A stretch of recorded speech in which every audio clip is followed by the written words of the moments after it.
하나님의 말씀은 창세기 41장 1절에서 16절 말씀입니다. 창세기 41장 1절. 만 2년 후에 바로가 꿈을 꾼 적 자기가 나일 강가에 서 있는데 보니 아름답고 살찐 7 암소가 강가에서 올라와 갈밭에서 뜯어먹고 그 뒤에 또 흉하고 파리한 다른 7 암소가 나일 강가에서 올라와 또 그 소와 함께 나일 강가에 서 있더니 그 흉하고 파리한 소가 그 아름답고 살찐 7 소를 먹은지라 바로가 곧 깨었다가 다시 잠이 들어 꿈을 꾸니 한 줄기에 무성하고 충실한 7 이삭이 나오고 그 후에 또 가늘고 동풍이 마른 7 이삭이 나오더니 그 가는 7 이삭이 무성하고 충실한 7 이삭을 삼킨지라 바로가 깬 적 꿈이라. 아침에 그의 마음이 번민하여 사람을 보내어 애굽의 점술가와 현인들을 모두 불러 그들에게 그의 꿈을 말하였으나 그것을 바로에게 해석하는 자가 없었더라. 술 맡은 관원장이 바로에게 말하여 이르되 내가 오늘 내 죄를 기억하나이다. 바로께서 종들에게 놓아사 나와 떡 굽는 관원장을 친히 대장의 집에 가두셨을 때 나와 그가 하룻밤에 꿈을 꾼 적 각기 뜻이 있는 꿈이라. 그곳에 친히 대장의 종된 히브리 청년이 우리와 함께 있기로 우리가 그에게 말하며 그가 우리의 꿈을 풀되 그 꿈대로 각 사람에게 해석하더니 그 해석한 대로 되어 나는 복직되고 그는 매달렸나이다. 이에 바로가 사람을 보내어 요셉을 부르며 그들이 급히 그를 옥에서 내놓은지라 요셉이 곧 수염을 깎고 그의 옷을 갈아입고 바로에게 들어가니 바로가 요셉에게 이르되 내가 한 꿈을 꾸었으나 그것을 해석하는 자가 없더니 들은즉 너는 꿈을 들으면 능히 푼다 하더라. 요셉이 바로에게 대답하여 이르되 내가 아니라 하나님께서 바로에게 편안한 대답을 하시리이다. 아버지 하나님 은혜를 감사합니다. 이야기를 통하여 우리에게 전해주시는 이 말씀 가운데 하나님의 뜻을 잘 깨닫게 하여 주옵소서. 예수님 이름으로 감사하며 기도드리옵나이다. 아멘.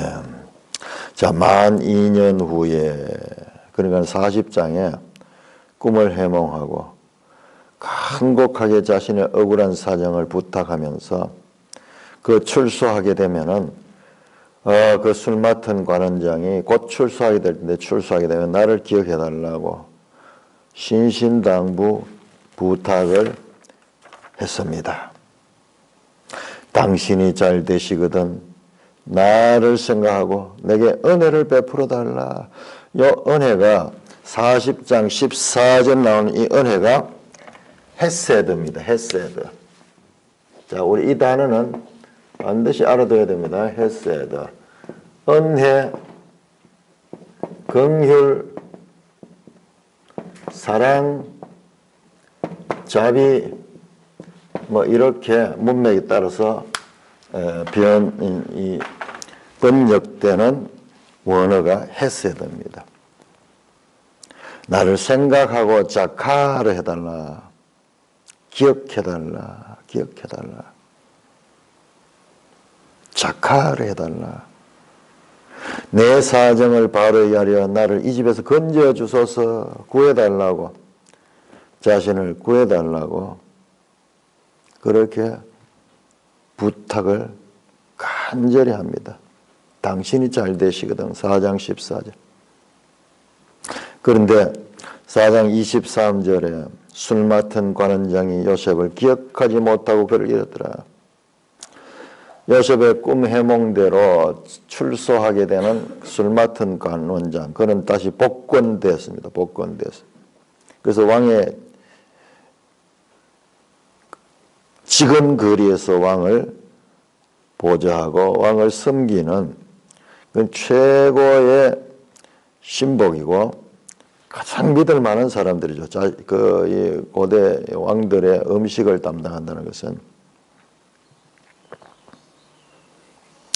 그러나 4장 23절에 술 맡은 관원장 요셉을 기억하지 못하고 이 단어가 자카르입니다. 생각하고 갈 때 나를 기억해 주세요. 나를 생각해 주세요. 자카르. 요셉을 생각하지 못하고 기억하지 못하고 forget 자카르. 그를 잊었더라. 자카르 하지 못하고 사카르 했다. 사카르 하는 게 사카 했다. 로 자카르. 사카 잊었다. 술 맡은 관원장에게는 뭐가 없느냐? 이 헤세드가 없습니다. 헤세드가 없고 자카르가 없습니다. 기억하지 못합니다. 그렇게 부탁해도 잊어버렸습니다.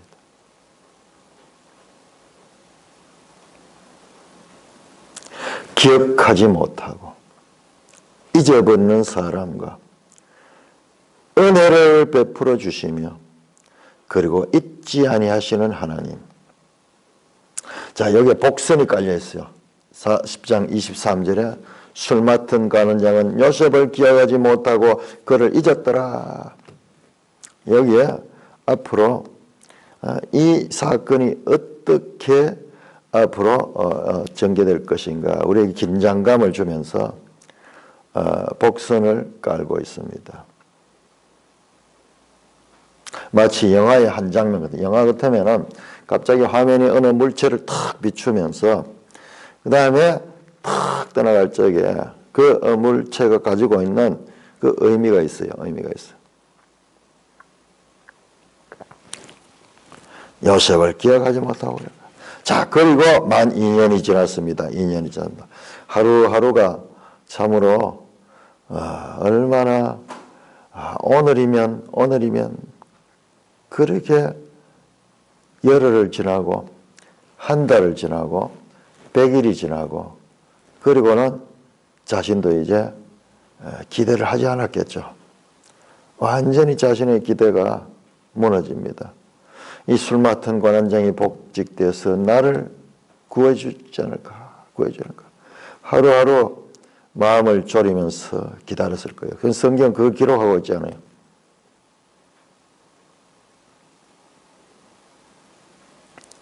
그렇게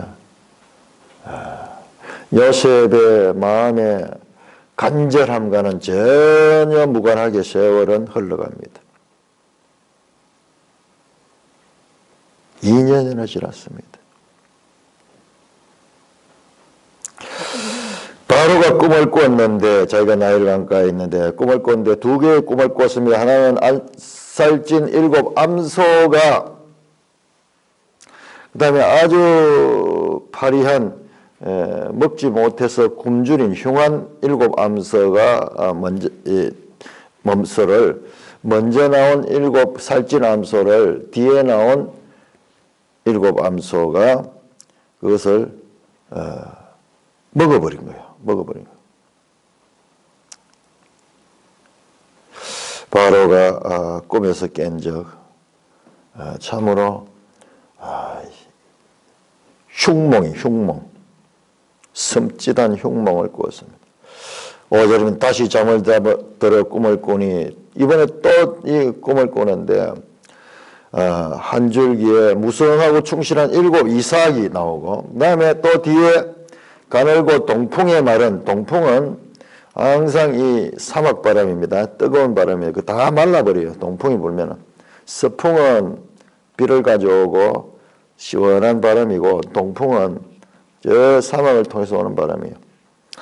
동풍에 7 이삭이 나오는데 그런데 이삭의 내용이 너무나 부실한 거예요. 가는 7 이삭인데 그런데 그것이 또 충실한 7 이삭을 먹어버린 거예요. 깬 적 꿈이라. 자, 우리 여기에서 계속 꿈이 2가지가 연속으로 나오는 거 보십니다. 요셉도 꿈을 꿨는데 2개의 꿈이죠. 하나는 7 단위 한 단에게 와서 절하는 꿈. 그 다음에는 하늘의 별과 달과 이런 해와 달과 그 별들이 자기에게 절하는 모습. 2개의 꿈입니다. 그리고 감옥에서 술 맡은 관원장의 꿈과 그리고 이 떡 맡은 가련장의 꿈, 2개의 꿈이었어요. 그리고 여기에서도 바로 2개의 꿈입니다. 자, 2개의 꿈. 2개의 꿈은요, 2라는 숫자는 정인의 정인. 확정합니다. 증거가 정인이 되려면 한자까지는 안 돼요. 2사람 이상이 돼야 돼. 2정인이라, 2정인. 이것은 또 히브리에서 반복은 강조라 그랬죠. 강조라 그랬죠. 매우 크다 그럴 때 히브리에서 매우 크다, 매우 크다는 말이 없어요. 크다가 2번 나와요. 크다가. 그 우리 번역할 때는 매우 크다, 심히 컸더라, 그 크다 하는 2번 나와 있어요. 그래서 반복은 강조입니다. 반복 강조. 그래서 이것은 확실한 꿈이다. 이것은 반드시 이루어질 확실한 꿈이라는 것과 같습니다. 하나는 살찐 암소의 꿈을 꿨고, 하나는 식물이죠. 이 가지, 이 무성한 7 이삭을 가진 이 가지와 하나는 동물 꿈이고 하나는 식물 꿈입니다. 이 이중 꿈 내용은 요셉 스토리 가운데 일관된 형식입니다. 또한 반드시 이루어질 예언을 가리키는 꿈이다. 32절 한번 32절 보시면은 설명이 나옵니다. 요셉의 입을 통하여 바로께서 꿈을 2번 겹쳐 꾸신 것은 하나님이 이 일을 정하셨습니다. 하나님이 하나님이 이게 확실한 거다. 이것은 반드시 성취될 것이다. 라는 그런 확인시켜주는 꿈이라는 것입니다. 자, 바로가 꿈을 꿨습니다. 아침에 그의 마음이 번민해서 그 꿈이 잊을 수 없는 꿈이에요. 자, 우리 성경 속에서 꼭 이와 같은 왕의 꿈을 꾼 다음에 번민한 장면이 나오죠. 우리가 이 성경들이 지금 따로따로 되어 있는 것 같지만은 따로따로 있어서 개인 이야기지만 우리는 이 성경 전체를 볼 수 있으니까 보면은 똑같은 그 바벨론의 느부갓네살도 이와 같은 꿈을 꾸고 거기서 번민하는 장면이 나오죠. 요셉이 이 꿈을 해석할 때 거기는 다니엘이 해석해 주죠. 각자 전혀 무관하게 이루어진 우리가 크게 조감도를 가지고 성경 전체를 위에서 내려다 보면은 그게 이 해아를 새 것이 없어요. 계속 반복되고 있는 거예요. 그러나 자신들은 모르죠. 자신들은 부분에 속해 있기 때문에 우리는 성경을 통해서 하나님께서 전체를 볼 수 있도록 주셨어요. 산맥 전체를 볼 수 있도록 주셨어요. 우리 개인 존재들은 한 골짜기나 한 그 산마루에 한 지점에 있을 수밖에 없지만은 그러나 이 성경을 통해서는 우리 전체를 볼 수 있는 그와 같다. 그래서 토라는 교훈이에요, 교훈. 우리에게 가르침을 주는 거예요, 가르침을. 해 아래서 새 것이 없다. 그래서 애국의 점술가와 현인 모두를 불렀습니다. 이 바로 느부갓네살 똑같이 바벨론의 점술가와 박사들을 불렀죠. 자, 우리 이사야 할 때 애국의 소안의 방백들 이런 그 이야기들 나오는데 소안과 그 이 멤피스 이 소위 하부 이집트에 아주 유명한 현인들이 많이 살았는 철학자들, 사상가들이 많이 있었어요. 세계에서 가장 뛰어난 그런 학자들이 많이 있었는데요.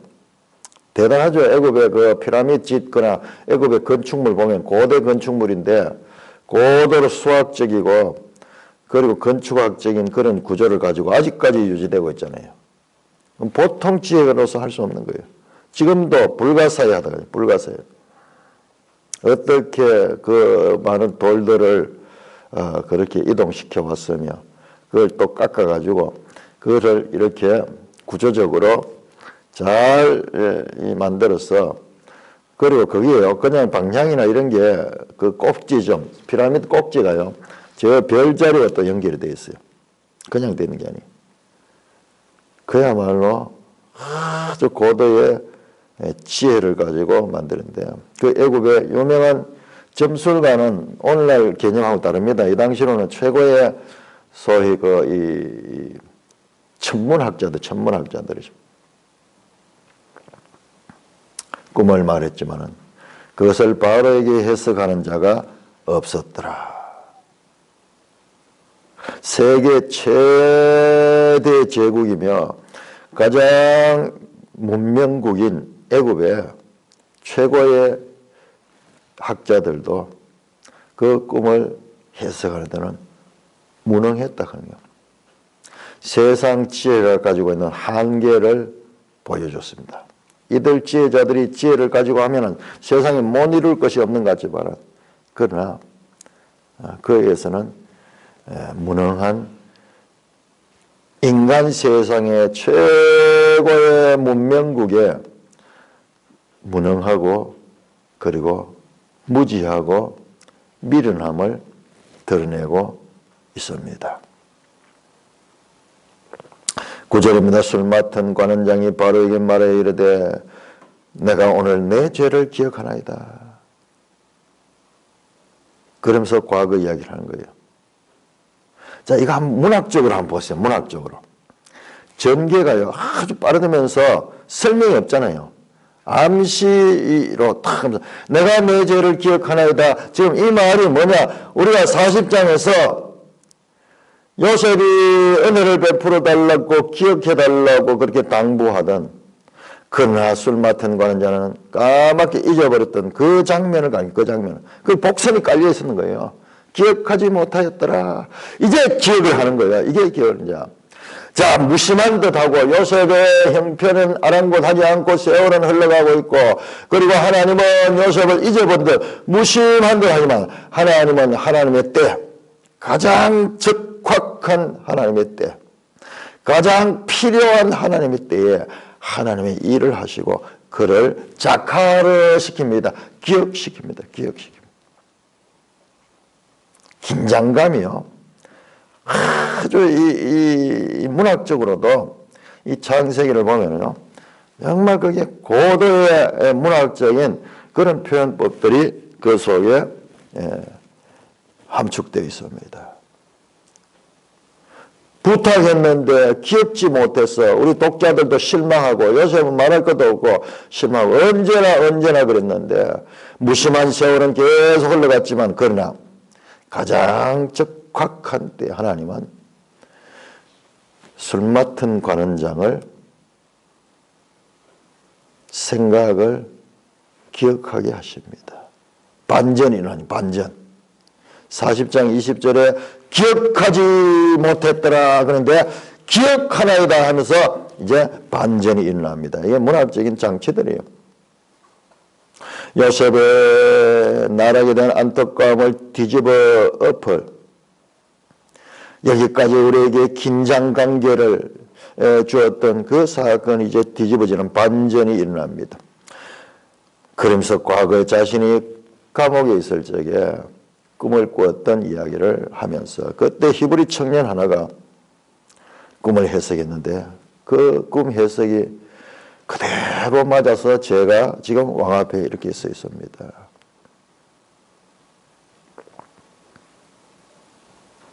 사람은 요셉을 잊어버렸습니다. 술 맡은 관원장은 요셉을 잊어버렸습니다.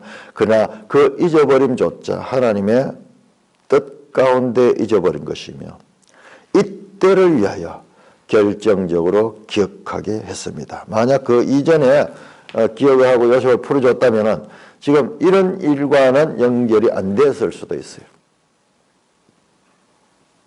하나님은 성도를 늘 고난 가운데 버려두시지 않으시고 마침내 그를 건지시기 위해 사람들을 사용하십니다. 그러므로 성도들은 그 당하는 고난이 길고 지리할지라도 낙심하지 않고 소망 가운데 기다려야 되는 거예요. 이 터널의 끝이 언제가 될까? 참으로 그 터널, 어둠의 고난의 터널을 지난 자, 환난의 뜻과 그 고난의 잔을 마시는 것은 인생으로서 참으로 괴롭고 힘든 일이지만, 그러나 낙심하지 말 것은 하나님은 잊지 않으신다는 것입니다. 하나님은 하나님 때에 반드시 역사하신다는 것입니다. 술 맡은 관원장의 중재로 말미암아 이제 14절 바로가 사람을 보내 요셉을 부릅니다. 그러자 그들이 급히 그를 옥에서 내놓은지라. 요셉이 곧 수염을 깎고 그의 옷을 갈아입고 바로에게로 들어갔다. 10수년 감옥살이 하던 이 요셉이 수염을 깎고 옷을 갈아입고 바로에게로 들어갑니다.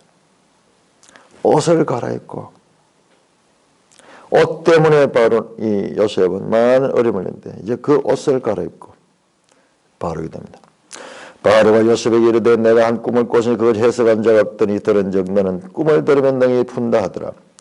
요셉이 바로에게 대답하여 이르되 내가 아니라 하나님께서 바로에게 편안한 대답하시리라.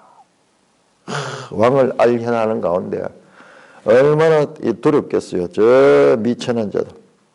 제가 군에 있을 때 이등병 군에서 열심히 일하고 있는데요. 야간 작업이 있어서 그때 뭐 감사가 나온다 그래서 그런지 뭔가 이등병 아직 아무것도 모르는 우리 내가 그 창고를 맡아 있었는데 그 감사 나온다고 뭐 밤에 막 일을 하고 있었어. 밤에 물건 막 수 맞추고 막 이렇게 뻘뻘 땀을 흘리면서 혼자 막 그 일하고 있는데 문 앞에 누가 사람들이 몇 사람 와 있어. 그걸 딱 보니까는 별이 두 개라. 사령관이야, 사령관. 그리고 그 옆에 이 대령, 뭐 중령, 뭐 이런 사람들이 옆에 이등병. 군대에서는요, 그런 위계 사회 안에서 그거는 완전 하늘이에요, 하늘. 몇 단계를 거쳐가지고, 보기도 힘든 분이에요. 내가 있는 창고에 푹 들어왔는 거예요. 그때 그 충격이 지금도 생생하게 기억나는데, 하물며, 이 옥중 생활하던 이 청년이 세계 제국의 그 왕인 바로 앞에 섰을 적에 얼마나 두렵고 그리고 긴장이 됐을까. 바로가 요셉을 부르게 된 것은 그 자신이 어려운 일을 만났기 때문입니다. 하나님은 교만한 자를 난관을 통해 겸손케 하십니다. 하나님의 지혜를 구하게 합니다. 그 인생에게 난관과 역경이야말로 사람을 하나님 앞으로 인도하는 가장 귀한 일이 될 수도 있습니다. 바로를 알련하는 준비, 수염을 깎고 옷을 입고 목욕시키고 뭐 그거 다 했겠죠. 머리도 깎고 뭐 그랬겠죠. 그 요셉의 비천함과 이 바로의 위대함이 대조가 됩니다. 그 바로 앞에 일성이 그 꿈을 해서는 내가 아니라 하나님께서 하신다. 하나님 계신다. 편안한 대답을 주신다. 문제 해결에 대한 답을 주실 것이다. 하나님의 주권 사상을 가지고 왕 앞에서 이런 위기 순간에는 잊어버리기 쉽거든요. 현실 앞에서 잊어버리시는데 그는 하나님께서 바로에게 편해준다. 오랜 연단 기간은 요셉을 그 성품을 눈앞에 보이는 일로 인하여서 부하내동하지 않고 눈에 보이는 것이나 귀에 들린 것을 인하여 한쪽으로 기울어지는 판단을 하지 않고 그 가운데서도 10수년의 연단은 그를 침착하게 하고 있습니다. 자, 17절에서 41장 17절에서 36절까지 교도가 있습니다. 41장 17절 바로가 요셉에게 이르되 내가 꿈에 나일 강가에 서서 보니 살찌고 아름다운 일곱 암소가 나일 강가에 올라와 갈밭에서 뜯어먹고 그 뒤에 또 약하고 심히 흉한 파리한 7 암소가 올라오니 그같이 흉한 것들은 애굽 땅에서 내가 아직 보지 못한 것이라. 그 파리하고 흉한 소가 처음에 7 살찐 소를 먹었으나 먹은 듯 하지 아니하고 여전히 흉하더라. 내가 곧 깨었다가 다시 꿈에 보니 한 줄기에 무성하고 충실한 7 이삭이 나오고 그 후에 또 가늘고 동풍에 마른 7 이삭이 나더니 그 가는 이삭이 좋은 7 이삭을 삼키더라. 내가 그 꿈을 점술가에게 말하였으나 그것을 내게 풀이해 주는 자가 없느니라. 요셉이 바로에게 아뢰되 바로의 꿈은 하나라. 하나님이 그가 하실 일을 바로에게 보이심이니이다. 7 좋은 암소는 7회요 7 좋은 이삭도 7회니 그 꿈은 하나라. 그 후에 올라온 파리하고 흉한 7 소는 7년이요 동풍에 말라 속이 빈 7 이삭도 7회 흉년이니 내가 바로에게 이르기를 하나님이 그가 하실 일을 바로에게 보이신다함이 이것이라. 온 애굽 땅에 7회 큰 풍년이 있었고 있겠고 후에 7회 흉년이 들므로 애굽 땅에 있던 풍년을 다 잊어버리게 되고 이 땅이 그 기근으로 망하리니 후에 든 그 흉년이 너무 심함으로 이전 풍년을 이 땅에서 기억하지 못하게 되리이다. 바로께서 꿈을 2번 겹쳐 꾸신 것은 하나님이 이 일을 정하셨음이라. 하나님이 속히 행하시리니 이제 바로께서는 명철하고 지혜 있는 사람을 택하여 애굽 땅을 다스리게 하시고 바로께서는 또 이같이 행하사 나라 안에 감독관을 두어 7회 풍년에 애굽 땅의 5분의 1을 거두되 그들로 장차 올 풍년의 모든 곡물을 거두고 그 곡물을 바로의 손에 돌려 양식을 위하여 각 성읍에 사두게 하소서. 이와 같이 그 곡물을 이 땅에 저장하여 애굽 땅에 임할 7회 흉년에 대비하시며 땅이 이 흉년으로 말미암아 망하지 아니하리이다. 자, 17절에서 24절까지는 우리 앞에서 나오던 꿈 이야기가 다시 나오는데 좀 차이가 있어요. 똑같은 꿈 이야기를 하는데 여기에서 19절은 그같이 흉한 것들은 애굽 땅에서 내가 아직 보지 못한 것이라. 그 꿈에 대해서 좀 더 상세한 묘사인데 그 살찐 7 암소를 잡아먹는 아주 흉하고 파리한 7 암소 얼마나 흉한지 그 꿈이 얼마나 흉한 꿈이었던가를 다시 한번 강조합니다.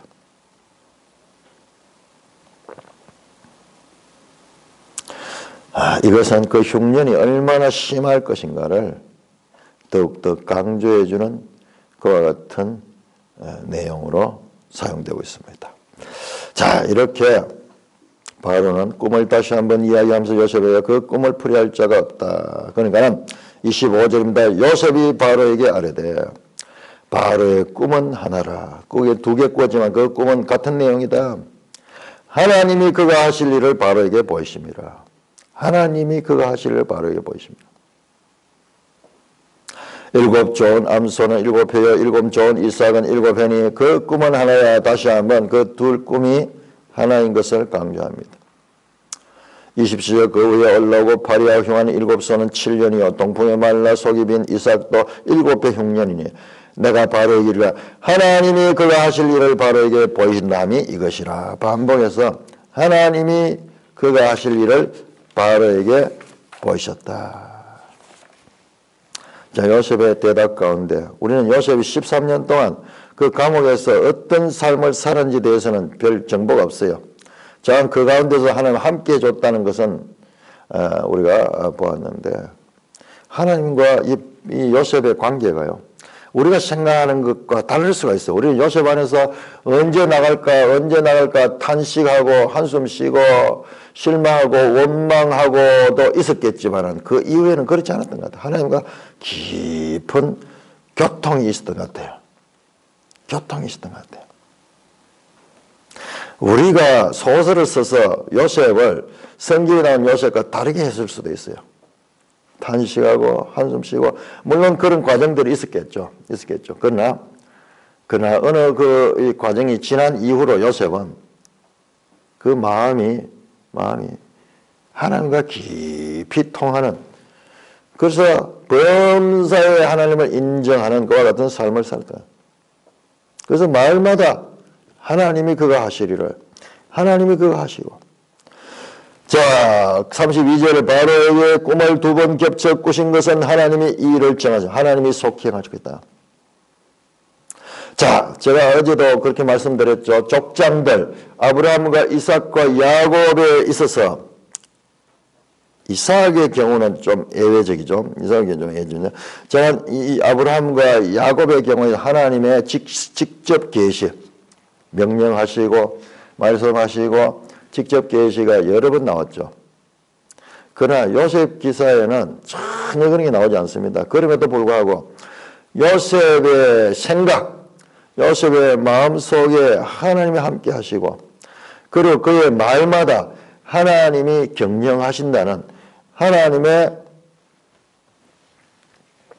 세상 경영, 개인 경영, 하나님이 사건을 경영하시고 만물을 경영하신다는 하나님의 경영에 대한 그 고백이 나옵니다. 하나님이 이 일을 정했는 것입니다. 하나님의 설계 가운데, 하나님의 뜻 가운데 이 모든 일들이 일어나는 것입니다. 이와 같은 하나님의 주권 사상, 섭리 사상이 요셉의 생각 속에 뿌리 깊이 내재되어 있다는 것을 우리는 이 표현을 통해서 알 수가 있습니다. 말할 때마다 하나님이 그가 하실 일을, 하나님이 그가 하실 일을 바로에게 보였습니다. 하나님이 이 일을 정하십니다. 하나님이 속히 행하실 것입니다. 우리가 유추할 수 있습니다. 요셉의 꿈 해석의 특별한 점은 하나님의 일을 바로의 꿈을 통해 보이셨다는 것입니다. 하나님은 바로를 통해서 하나님의 역사를 미리 보게 하셨습니다. 애굽의 바로도 하나님의 주권 아래에 있음을 분명합니다. 애굽에 신들이 많이 있는데 요셉이 믿는 신은 그런 신들하고 차원다는 신들 중의 신이고 만주의 주고 만왕의 왕이신 그 하나님. 33절에 이제 바로께서는 명철하고 지혜 있는 사람을 통해 애굽 땅을 다스리게 하시고 바로께서는 또 이같이 행하사 나라니 감독관을 7배 풍년에 애굽 땅에 5분의 1을 걸어 그 곡물들을 쭉 창고를 만들어 창고에 쌓아두게 돼요. 먼저 인재를 등용하게 합니다. 그리고 대책을 하는데 어떻게 대비할 것인가. 7배 풍년 동안 그 곡식들을 5분의 1씩 거두어 가지고 그것을 저장해놔라. 아니 그런데 오늘날 우리나라도 저 창고에다가 비축해 놓잖아요. 근데 오래되니까는 못 쓰게 되잖아요. 그래서 비축미를 또 방출하잖아요. 방출하는데 그런데 이 7년 동안 어떻게 이게 가능할 수 있을까? 관리하는 게 이게 보통 일이 아니에요. 관리하는 게. 그런데 참 우리하고 다른 것은 이 애굽 지역은 여기는 아주 기후가 건조한 것이에요. 그래서 미라 같은 게 여기는 잘 되는 거예요. 미라 같은 게. 미라 같은 게 방부 처리 그렇게 해서 두면은 그것이 습도가 별로 없기 때문에. 그래서 이런 것들도 참 우리가 어떻게 이걸 그렇게 7년 동안 보관할 수 있는가 그런 의심을 가지는데 그것도 합리적으로 해석이 되는 거예요. 자, 큰 창고를 지어야 되겠죠. 자, 인재를 먼저 등용하게 합니다. 명철하고 지혜 있는 사람을 통하여 애굽 땅을 다스리게 하시고 명철하고 지혜 있는 자, 지혜와 총명. 요셉은 여기에서 메시아의 하나의 모형 같은 거예요. 모형 같은 자. 애굽 땅을 다스리게 하시고 다스리다 바로 대리 통치잖아요. 통치. 바로께서는 또 이같이 해서 나라 안에 감독관을 두어 각도 행정에 감독관을 둬가지고 7배 풍년에 그것을 거두어 가지고 저장할 수 있는 그 모든 올 풍년의 모든 곡물을 거두어 그 곡물을 바로의 손에 돌려 양식을 하여 각 성읍에 사두게 하소서. 이와 같이 그 곡물을 이 땅에 저장하여 애굽 땅에 임할 7배 풍년에 대비하자. 이 땅이 흉년으로 말미암아 망하지 않으라. 포괄적인 그와 같은 인재 등용과 그 다음에 대책을 계획적으로 수행할 수 있도록 구체적으로 제안을 합니다. 제안합니다. 추수한 것의 5분의 1을 징수하여 흉년에 대비하는 아주 구체적이고 실제적인 그 같은 대안을 했습니다.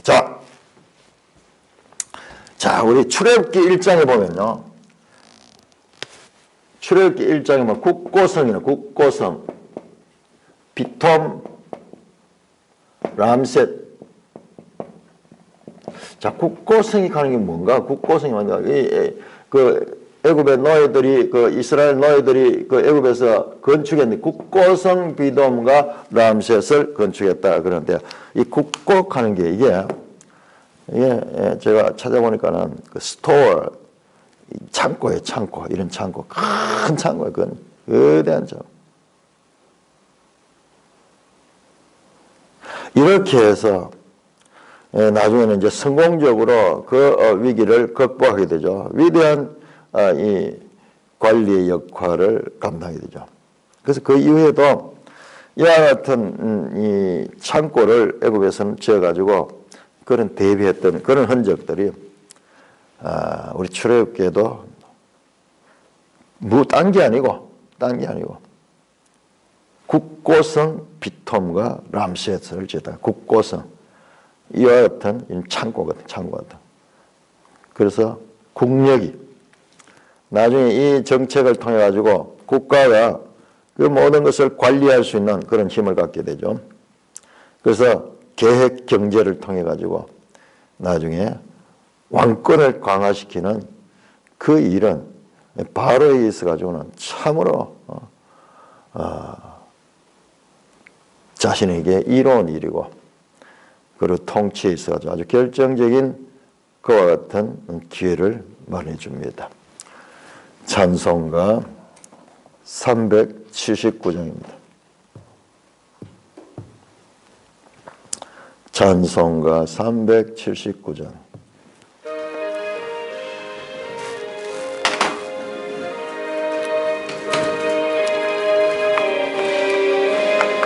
내 갈 길 멀고 밤은 깊은데